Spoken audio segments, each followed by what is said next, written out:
The local Chinese automotive scene has got a little bit more interesting this year because we are about to see more and more models coming, and this include this electrified SUV, because this is not an ordinary J7, this is the Jaecoo J7 PHEV, Jaecoo Malaysia's first electrified product. And to this video, we're going to have a look what's so special about this semi-electrified SUV. Nama saya Jaecoo, selamat datang ke Muklis. Hey, my name is Muklis, this is Caricarz.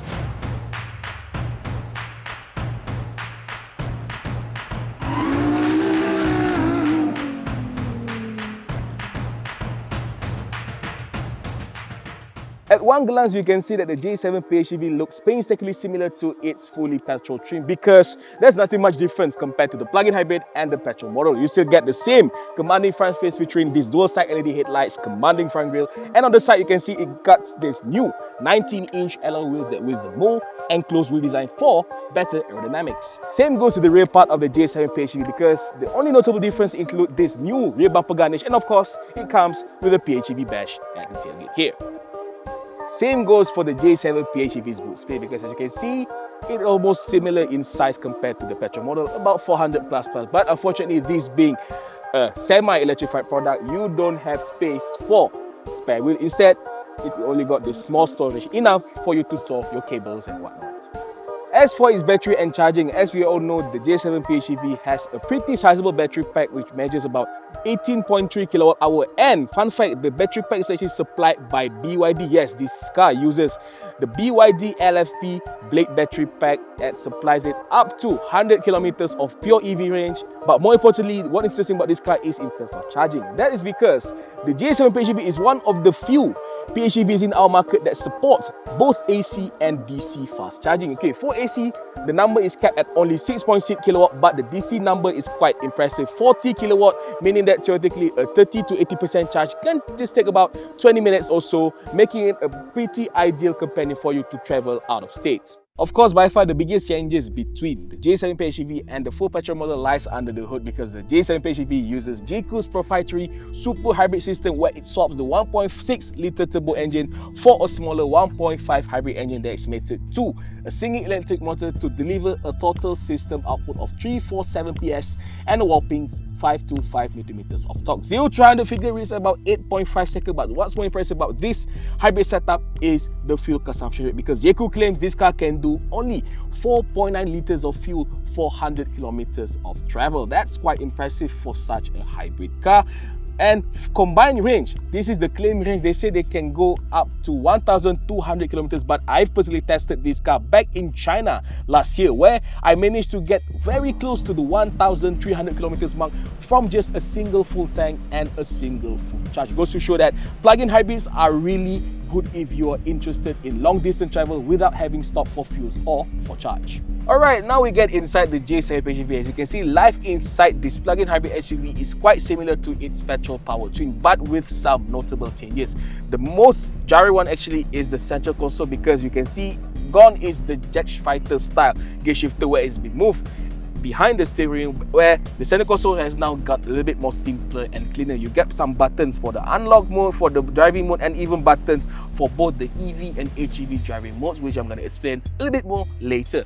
But in terms of tech amenities, it's about the same. You got wireless charging pad here, USB charging ports down there. You got this massive 14.8-inch infotainment screen that supports wireless and auto Apple CarPlay. You still get the digital meter cluster, even with the head-up display, and the overall feeling is quite also the same. You still got this plush fake leather material for the seats, a lot of soft touch materials, and even you still got the sunroof. But of course, the most jarring changes are actually the window switch here, because they come with this very finicky, very weird looking switches that is very common in most Chinese cars, but it's not so common in markets like ours, so it can get a bit of the time to get used to, but there's not much to complain. But overall, it's a bit more minimalistic, but you still got the same bells and whistle as the J7 petrol. Alright, as you can see at the back seat here, the space for the Jaecoo J7 PHEV is quite comfortable, and it's almost the same thing as the petrol model. As you can see, I'm standing 175 cm tall. The front seat will be adjusted to my direct position. I still got plenty of legroom and more than ample headroom. Amenities is also not too bad at the back seat, because you still got the same comfortable seats as the front one. You also got dedicated aircon vent, but only one vent is available, so you need to share it with the next passenger here, but at least you still got 2 USB charging ports, and you also got the Boss switch for the front passenger seat, meaning that you can adjust the front seat in case the space at the back here gets a little bit too cramped for the rear passengers. But other than that, in terms of amenities, it's not too bad. Goes to show that despite the overall dimension of this car measures slightly smaller to many other C-segment SUVs out there, but space inside here is still quite ample for you and your family. Alright folks, so now we're behind the wheel of the J7 PHEV. So first part, we're going to talk about the dynamics and the driving part of this car, because the first thing you notice about driving the J7 PHEV is how smoother and how more linear the power delivery feels compared to the petrol motor. Because of course, most of the driving is being done using the electric motor, especially if you put it in EV mode or even in low speed mode during the HEV driving mode. So in terms of comfort and everything, this feels like your most typical Chinese car, because the suspension setup is a bit on the softer side. Not to say that it's bad, it's okay, but you don't expect it to drive something decent like a Mazda SUV or whatnot. But it's still okay, you can still do corners and everything. But one thing you also notice, once you get this car, you drive this car in fast corner, you can really feel a bit of the weight, because mind you, PHEVs tend to be quite heavy, in some cases even heavier than the electric BEV counterparts, because you got the electric motor and you also got an engine at the front there. But other than that, it feels okay, especially in smoother roads like this. On even roads, the ride it feels quite comfortable for both drivers and passengers. But of course, you don't expect this car to drive like a sports car and everything, but in terms of driving, it is still okay.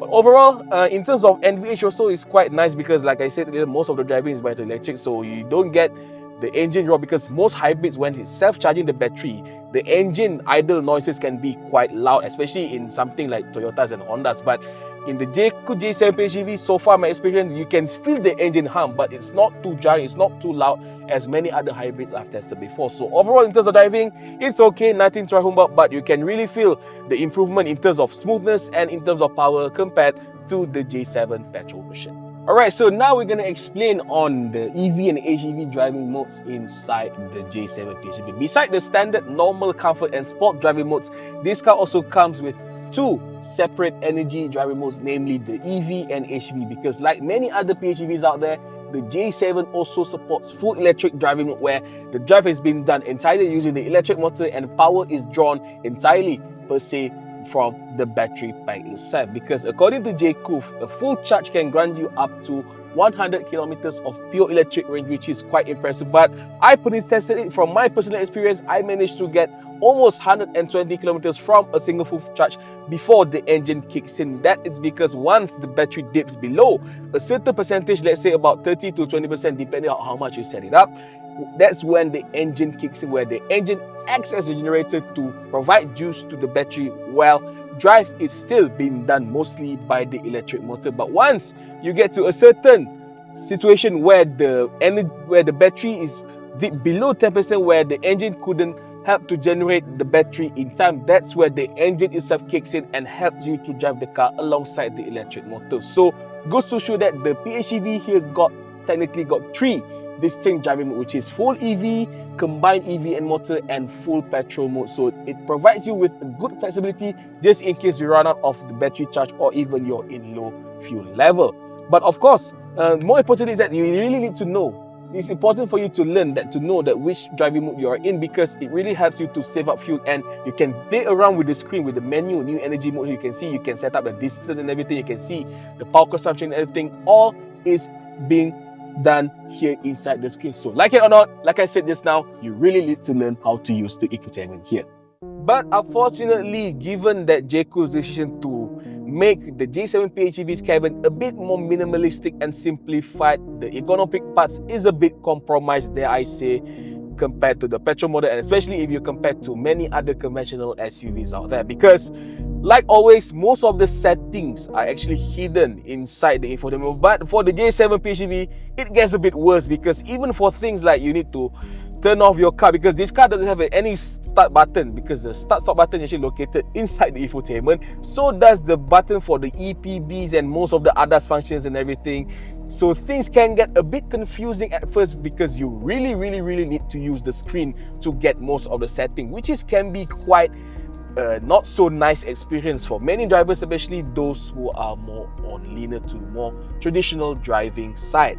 But other than that, it's okay. It's a bit of a learning curve, obviously, so you need to take time. But of course, in terms of safety, this is a top-notch Chinese SUV. You got all the bells and whistles and others and everything, and it works pretty okay. Even the lane changing assist and, like always, the lane keeping assist can get a bit annoying, but it's not too jarring. And in terms of ACC and everything, activating them is quite okay because you get dedicated buttons on the steering, but it works pretty okay, nothing much to complain. But what I like about this car is actually because of the vision, because you got lots of cameras like the surround camera view and everything. It really helps you to park this car. Not that it's that hard to park this size of a car, but in case you need help to park an SUV, there's a lot of cameras and assistance to help you on about. So in terms of overall, the ergonomics is a bit off because of the compromised interior layout, but other than that, it's a bit of a learning curve, so you really need to learn how to use this car because, like I said, most of the settings are in this massive screen. So like it or not, you need to learn how to use the screens here.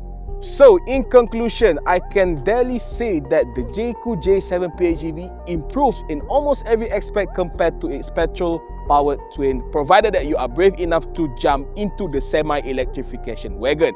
But if you decide to do so, you'll be rewarded with a very capable car that has a very impressive fuel economy range thanks to its new super hybrid system. But on top of that, in terms of amenities, everything is almost the same and on par with the standard J7 model. Of course, this car is yet to be launched. Once this video is up, you might know the final price because according to Jaecoo Malaysia, they're going to price it around estimated at 170,000 ringgit, which is quite cheap considering that most plug-in hybrids are just reserved for the continental and European brands, which prices fetching above 200,000 ringgit mark. So for just under 180,000, you get this very spectacular plug-in hybrid that you can use for daily, even for long distance travel in a very easy and in a very comfortable manner.